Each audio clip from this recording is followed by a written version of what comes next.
National Security Institute expert Jamil Jaffer joins us right now. Jamil, good to have you.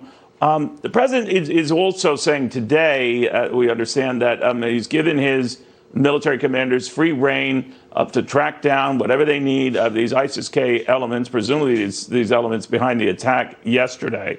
What do you make of that? Well, thanks, Neil. Look, obviously, critically important thing to ensure that we push back and punch back hard against ISIS-K, having killed over a dozen Americans, 170 people total. Most of them are Afghan allies, their families, folks trying to get to the gates, trying to get into the airport, people that we're trying to bring out. It's worth noting, Neil, there's still American citizens, American green card holders on the ground, a heroic effort by our men and women in the military to get them onto that facility and get them out, a heroic effort here in the United States by veterans, allied airlift, the entire Afghan evac camp, human rights groups to get these people onto the airfield, and they're being killed by ISIS-K. The president said we're going to respond. The time and speed of that response is going to be critical to deterring further attacks. Now, they're worried, and the president has been warned of further attacks, and another one, maybe a big one, could be in the offing. The only reason I mention it is that they were issuing the same warnings before yesterday's attack.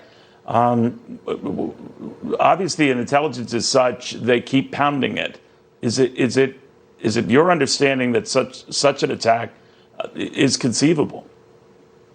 Yeah, Neil, we're hearing that there are active intelligence that's suggesting a vehicle-borne IED threat close to the airport.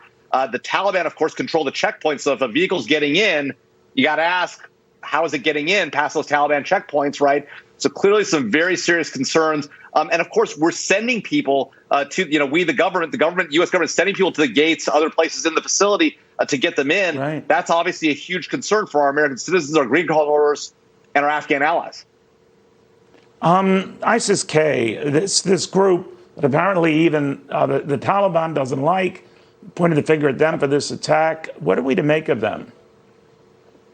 Well, look, ISIS-K is a franchise, an offshoot of the larger ISIS movement. They take fighters from various other groups, including the Islamic movement of Uzbekistan, right? But at the end of the day, while it's true that there is a sort of a rivalry between the Taliban and ISIS-K, the fact of the matter is, Neil, that they hate us both equally. And this idea somehow that they might not collaborate on an effort against us, I'm not sure is an accurate sort of suggestion because, as I said, if there are vehicles and suicide bombers moving towards Hamid Karzai International Airport, HKIA as we're calling it, our citizens and green card holders aren't getting through, even though we have a deal in theory with the Taliban.